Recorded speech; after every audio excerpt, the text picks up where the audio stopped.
Hey everybody, a little YouTube hint here. If you're performing a YouTube video, a little bit of bitters on the back of your throat will keep you from coughing if you have a cough. Just to kind of a little bit of information for you out there. Okay, this presentation or review is to cover the Breville Espresso Maker. It's a real nice machine. I've come to like this quite a bit, and it's very useful for making coffee and espresso pretty quickly. I will warn you, it comes with a few useless items, and they are presented right here. The plunger and this razor. They're both, in my opinion, not very useful. The razor, the idea is to sweep off the coffee and then flatten the coffee and then push down on it to make a puck. But this isn't very efficient or refined enough to get it just right, and this results in a lot of coffee waste. So I don't use this, so we'll get that out of the screen. Okay, a few things here just for everybody's knowledge. When you grind coffee, this coffee the grinder allows you to push the filter basket in here, and the hopper will grind the coffee, and it will put most of it inside of the filter basket, and then the rest of it will go all over the place and make a huge mess. So that's one of the detractors for this. So there's a few options that you have to mitigate that issue. One is there's a product made by Crema, and this is a basket that you can use. It's stainless steel, and it basically just goes in place right here where you have your grinder, and all you have to do is just push on it. This little indentation here, this part that's jutting out, allows you to push on the grinder button to start grinding, and that results in very little mess. In fact, there's all the coffee grounds go inside of here instead of all over your grate here, which is nice. So great product. The other item here is this Foscu coffee press. Basically, there's two ways of using this. The first part is you put down on your coffee here, and it flattens it out with this. And then this other area here, which is adjustable, both these are adjustable, you push down and you can compress your coffee to make a puck. The setup of that is pretty easy. What you do is you put the coffee in here, and you get it flattened out, and then you put it into the espresso maker here and make sure there's no contact for the coffee grounds on the screen up here. And if that's the case, then you adjust this to about 7 millimeters, and then you push down, and then pretty much you've calibrated this thing pretty effectively. It also comes with this nice little rubber holder so that you can hold on to that. The other thing I've used here is I've got a mat that is just a little silicone mat for holding things, pushing down. It just protects the surface of your counter. I also like to use this ladle, spoon holder, in case there's any liquid inside of the filter basket, so it can dribble out there instead of all over the place. One other thing is measuring beans. I measured the coffee beans before I grind them, because I found that there's a very narrow window of opportunity to make espresso. If you put too many beans in there, your coffee will be kind of a burnt taste. If you don't have enough in there, it's very bitter. So in my particular case, for a double shot, it's about 17 grams worth of coffee beans that go into the grinder to grind. I don't fill this thing up at all with coffee beans until I'm ready to use it. And there's a couple reasons. One is for that weight issue, and the other is to keep them from going stale. Okay, I'm gonna move this aside here. I wanna show you one other thing. We have two drinkers in the household. One likes to use decaf coffee, and the other likes to use caffeinated coffee. But occasionally, we get these mixed up. We're not really sure which one is which, and that could result in some interesting issues. If you're allergic to caffeine, you probably don't want to be drinking caffeinated coffee. And if you're getting up at 5:30 in the morning, caffeinated coffee is your friend. So the way to tell these two is that each of these containers has its own little website. So if you scan these, they will show you the contents of each container. So this is something that you can put together on the Google Sheets and Google Sites. Really easy to do. Or maybe make a video one of these days for that. You may see, if you were to scan this right now, you might see that today this is caffeinated coffee, tomorrow it may be something else, because these do change. The other thing is, if you notice, these are dark brown. They keep the light out of the jars so that they're, not exposed to ultraviolet light to break down the coffee. But if you're living in an area in the northwestern part of the United States or southwestern part of Canada, these are probably not as necessary, because it's a common thing to drink a lot of coffee. So keep that in mind. So this is the caffeinated coffee, and I'm going to spoon this out. You can use a spoon to pull this out. Somebody gave this to me for Christmas, and I was deeply appreciated. So what we'll do is we will measure out the beans. I'm going to turn this on, just get this going.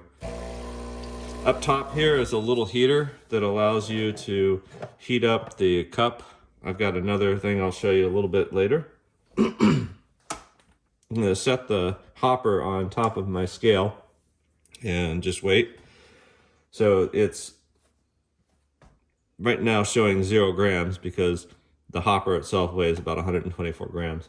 So whenever you put this on there, you just tear it so that it's at 0, and then you just weigh in whatever amount of coffee that you need. Each type of coffee is different. Some roasts may require more, some may require less, based on how you set it up. In this particular case, for this type of coffee, 17 grams is the magic number.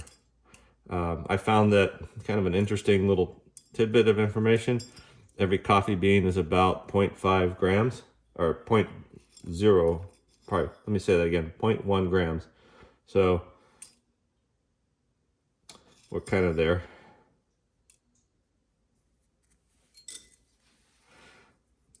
Just break a piece of coffee here. All right, 17 grams. All right, 17.05. That's 171 coffee beans for those of you who like to count. Usually it's supposed to be 170 grams, but I don't want to sit here on screen trying to split hairs or split beans. All right, let's pour it into the grinder and push and grind.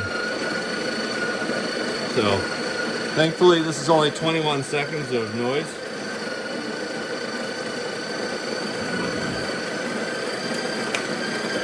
Put that cover on there, that's nice.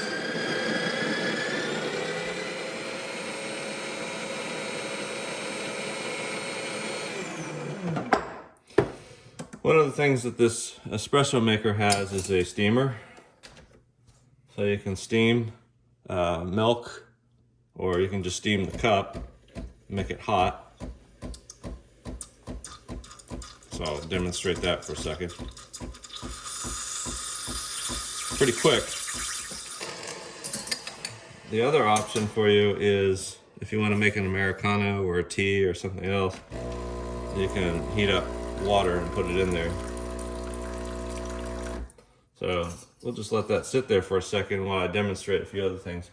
In the very back of the tank is enough water for several espressos.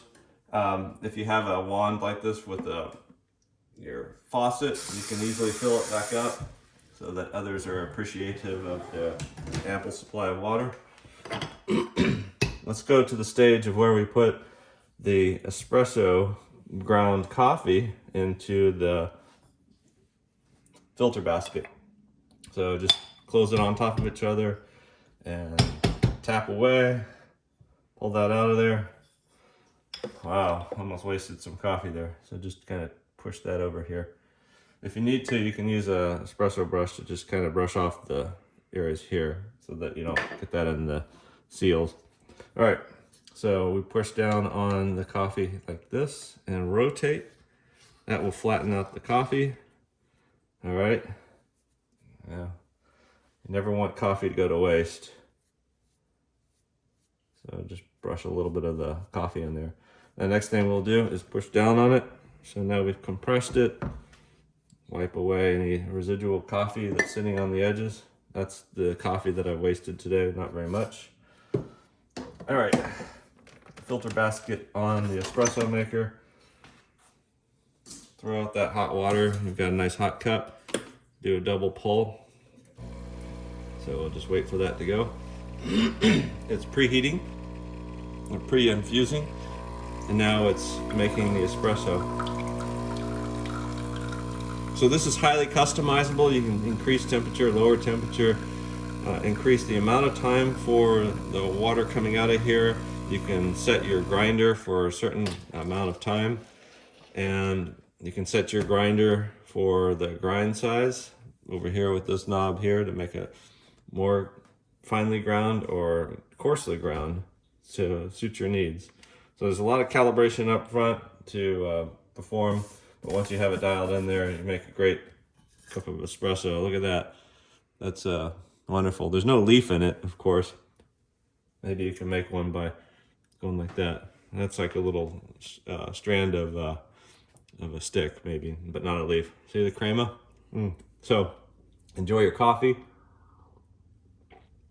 or espresso, or lattes, or Americanos, wherever you are. So this is it. Let me know what you think in the down below in your comment area. The other thing you can see here is that there's a flush descale, so I'll need to descale this, and that's simple. I went online and bought citric acid, which is really easy to use, and it's a lot less expensive than some of the descalers out there. Hang on, I'm gonna take another sip of this. The other thing is I have all these items here I'll post online so you can see it in the comments or the description that will show you where you can get all these items.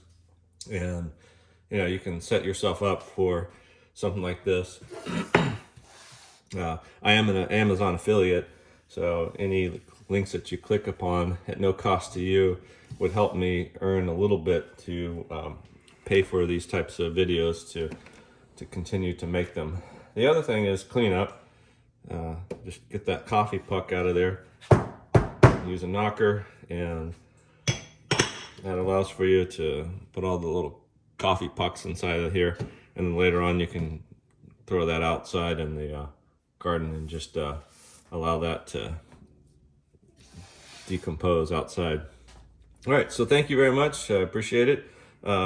Please subscribe and like if you like this video, and if you like more, or if you have questions, comment below. Thank you very much.